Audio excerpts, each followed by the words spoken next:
Meu primeiro contato com aquarismo sempre teve aquário em casa. Então os meus irmãos sempre foram aquaristas. Meu irmão mais velho era um aquarista já, meu irmão se casou, o aquário dele ficou para o meu irmão do meio.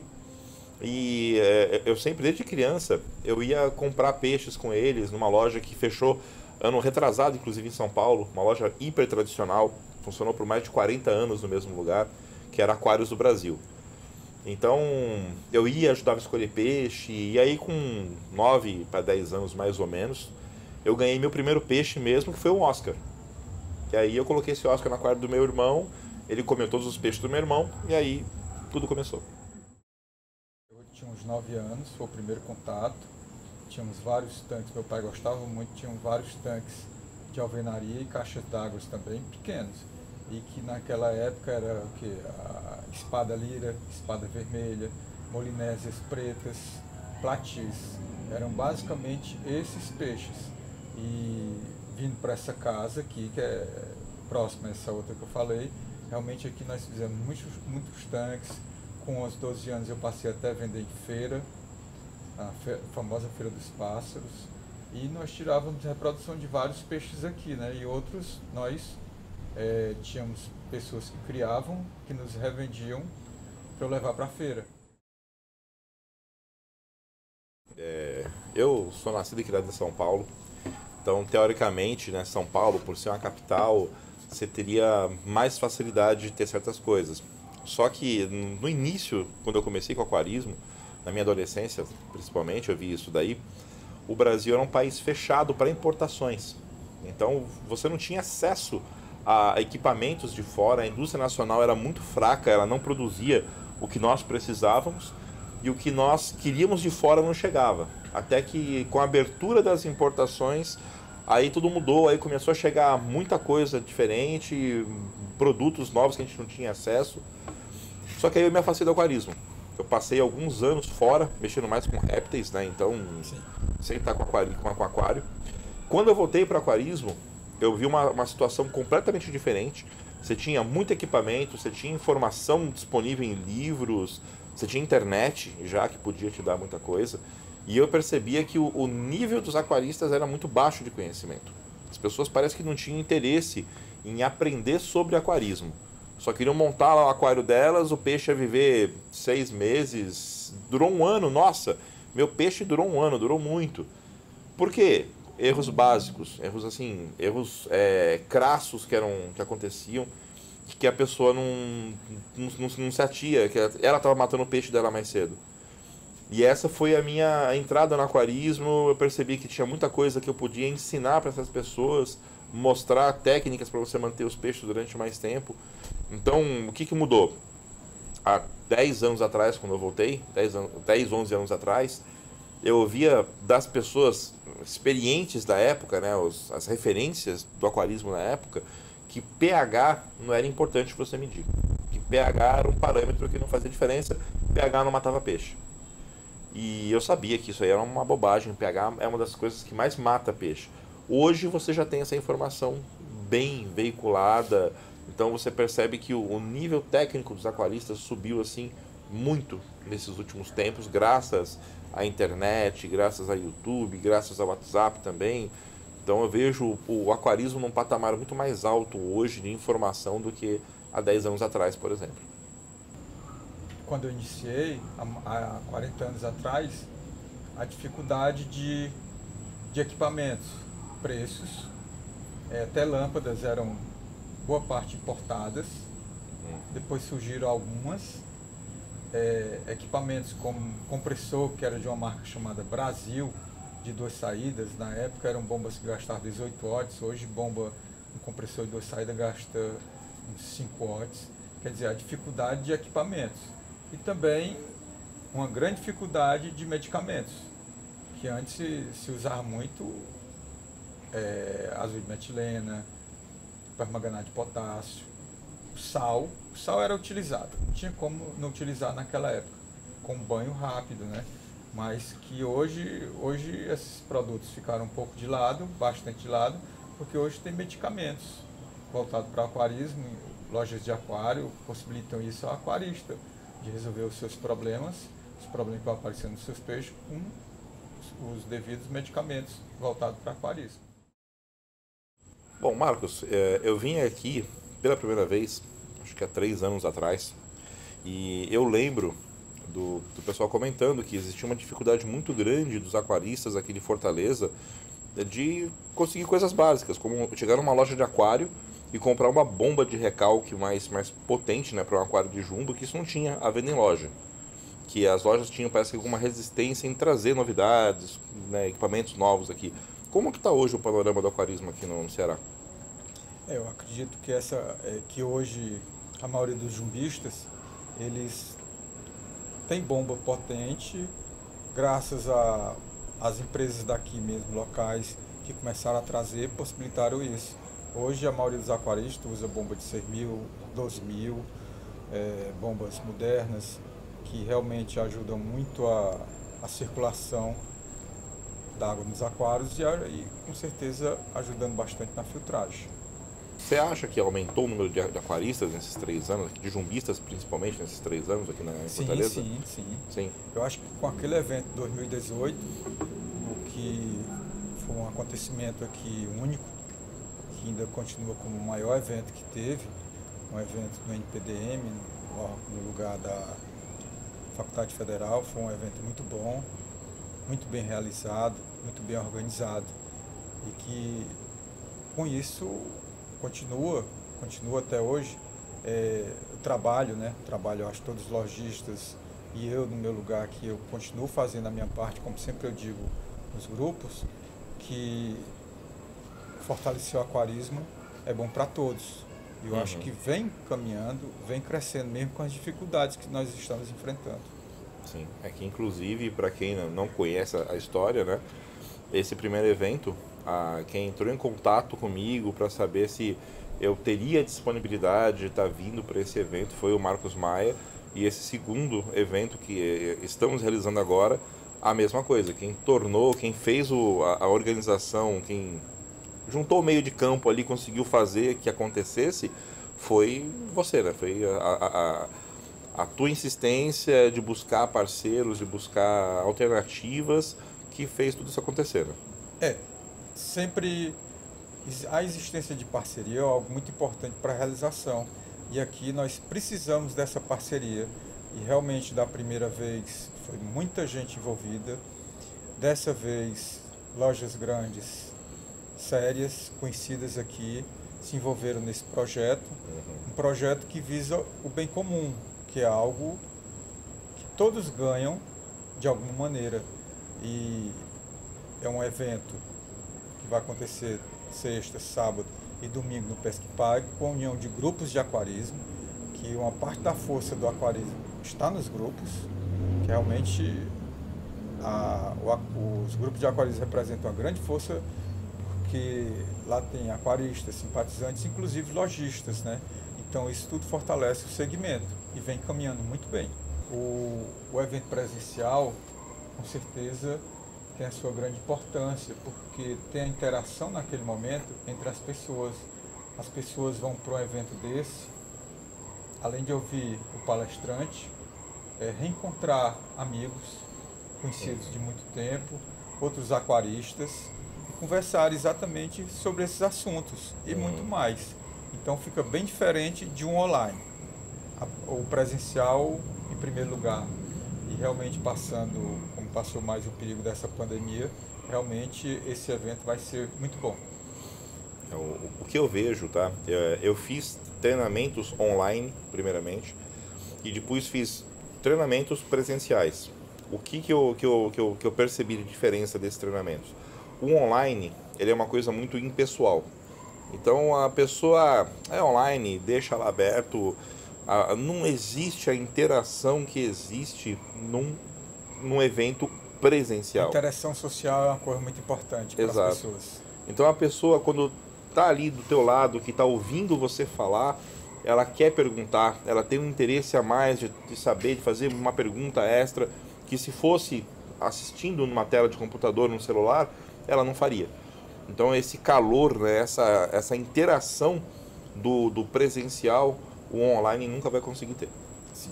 Eu acho que o online teve a vez dele, né? Essa questão da pandemia acabou que era uma necessidade de se fazer tudo online, mas agora com a melhoria do quadro, eu acho que o online tende a ficar como um backup e o presencial realmente é o que. E com certeza, a volta dos encontros presenciais, com certeza o diferente vai querer participar não só desses, em parceria com outros nesse próximo ano, principalmente para adoradores de outros peixes, como polipteros. Temos pessoas também que estão já pensando também em estar presente nesse evento, vendo a possibilidade no futuro de fazermos em conjunto outros eventos, inclusive marinho, plantado, e fortalecer sempre o aquarismo. A minha meta, o que eu vou fazendo pessoalmente, é sobre o engrandecimento do aquarismo no Ceará. E com isso eu conto com a participação de muita gente, grupos. Existem pessoas que eu já conheço há muito tempo, que eu poderia mencionar aqui, que são sempre participantes, que fortalecem esses eventos. Mas é uma lista grande e eu agradeço a todos por sempre participarem. Isso é muito importante para o fortalecimento do aquarismo no Ceará. Eu acho que o Fortaleza, né? Grande Fortaleza, eu acho que é a segunda maior capital aqui do Nordeste, perde só para Salvador e por pouco ainda. Eu vejo que o mercado do aquarismo aqui em Fortaleza é muito pequeno comparado com o universo que existe de possibilidades aqui. Então eu acredito num crescimento exponencial aí do aquarismo aqui de Fortaleza. Eu acredito que muito em breve Fortaleza vai ser talvez aí a terceira força, quarta no máximo força do aquarismo aqui no Brasil.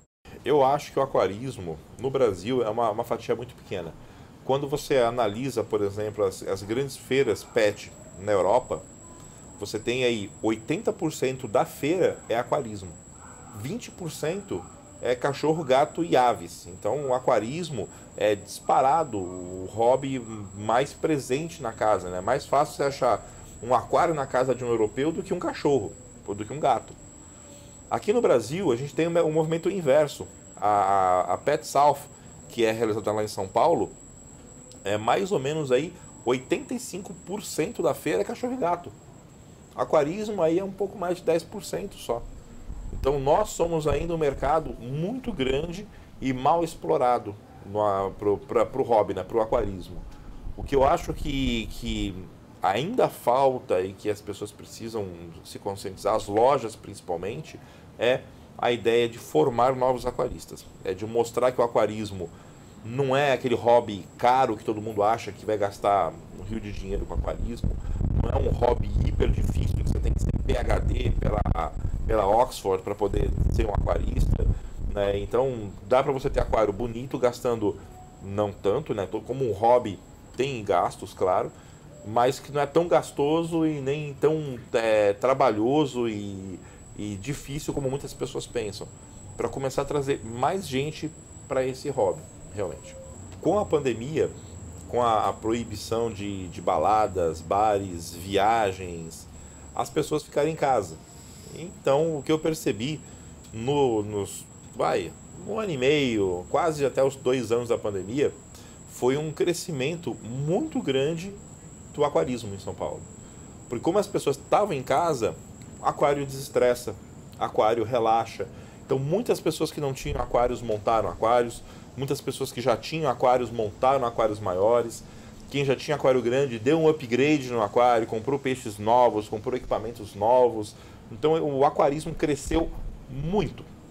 E agora, né, que a pandemia está passando, que as pessoas já podem voltar para a praia, podem voltar para a balada, eu percebo um movimento inverso, das pessoas desmontando os aquários porque querem viajar e não tem com quem deixar o aquário, está começando a faltar dinheiro também. Então eu vejo que para a gente os efeitos da pandemia para o aquarismo parece que estão começando a chegar agora. Aqui também aconteceu algo parecido, porque as pessoas realmente ficaram mais em casa. Eu notei que aumentou muito o número de participantes em grupo de aquarismo, já que estavam muito tempo em casa e queriam participar, de interagir no grupo, e também a possibilidade de adquirir aquário, adquirir um pouco de conhecimento através pela internet ou nos próprios grupos e junto a lojas, realmente teve esse efeito. E agora, com o fim da pandemia, aqui em Fortaleza, vamos ver o que é que vai acontecer, né? Já temos uma pergunta aqui para o Renato Monterani responder, do Giovanni Santana, do grupo Aquarismo Maracanaú. Monterani, sobre formação de fauna. Red Banjar, mais tucunas, mais polis, mais plantas. Dá certo? Olha, a aruanã asiática é sempre um negócio complicado, tá? Mas essa composição de fauna tem uma chance muito boa de dar certo, sim. Tucunarés se dão relativamente bem com aruanãs asiáticas, poli mais ainda. Planta, dá certo. Qual que é o problema da planta? O ideal é que você monte o aquário, coloque as plantas, espere uns 2 meses para as plantas enraizarem bem e aí depois você coloca os peixes. Mas é bem viável sim essa tua fauna, bem viável. Pronto. A segunda pergunta vem do Diego Nascimento, grande Diego Nascimento. Renato Monterani, como foi a experiência com os poraqués? Teve alguma dificuldade em relação à alimentação? Já chegou a levar algum choque? Rolava briga no aquário? Olha, eu sou apaixonado por poraquê. Poraquê é o meu peixe favorito. Só não os tenho mais porque eu vou me mudar, não tenho condições de ter um aquário compatível com um peixe desse tamanho. Mas é um peixe de uma inteligência única, é um peixe realmente extremamente inteligente. Nunca tive brigas no aquário, tirando um caso só, que eu tinha 2 espécies diferentes de poraquê, e um dia eu fui viajar, quando voltei, que eu tinha só um exemplar da espécie estava morta. Então eu deduzi pelas marcas nela que os outros 2 acabaram matando. Mas foi o único episódio que eu tive de brigas no aquário. Depois eu tive 6 poraquês no aquário juntos e não tinha nada de briga. A alimentação deles é super tranquilo, o bicho come filé desde pequenininho, então muito fácil de alimentar. Manejo, poraquê é um peixe, como eu falei, muito inteligente. Então depois que ele passa algum tempo em cativeiro, ele aprende que você não é uma ameaça. Então desde que você faça uma aproximação da forma correta, mostrando para ele que você não é comida, porque a primeira reação dele é querer buscar comida. Então, quando ele percebe que não é alimentação, você consegue enfiar a mão no aquário, você consegue mexer no substrato, em decoração. Eu fazia esse aquário era plantado, eu fazia a poda das plantas com os poraquês lá dentro. Então, é realmente um peixe extremamente inteligente. Nunca tomei choque de nenhum deles. É um peixe de uma interatividade assim única. É um peixe único realmente. A terceira pergunta é do Francisco Cruz, do Diferente Group of Fish, ou of Plants. É verdade que a raia é um peixe mais sensível que tucunaré e outros? Porque aqui no aquário dele é tranquilo. A raia é um peixe mais sensível, tá? Em especial, a raia é muito sensível a mudanças bruscas de parâmetros. Só que assim, não é o fato do peixe ser sensível que vai torná-lo impossível de você manter. Se seu aquário estiver legal, estiver estabilizado, você consegue manter a raias sem nenhum problema. E essa é uma das coisas do porquê eu recomendo a raias para aquários montados há mais de 6 meses. Até 6 meses, você pode ter variações de parâmetros e isso daí pode acabar causando a morte de arraia ou um estresse crônico e acabar prejudicando a raia. Depois dos 6 meses, a chance dessas variações acontecerem são bem menores. Mas não é porque é um peixe mais sensível que você não consegue manter. Monterani, existe uma dúvida, muita dúvida aqui no Ceará sobre BNC, né? Uma doença que vem atacando ainda, que a dificuldade de cura é grande. Então eu gostaria que você falasse um pouco sobre o que vem acontecendo e a melhor forma de ajudar o peixe, Certo. de curar, né? Vamos lá. O BNC ele é uma doença multifatorial. Então não é uma única coisa que causa.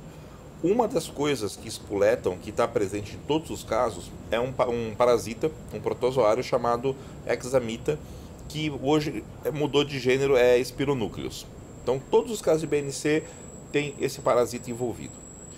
O que acontece? Esse parasita, para um peixe saudável, ele acaba sendo controlado pelo próprio sistema imunológico do peixe e não aparece nenhum sintoma. Sim.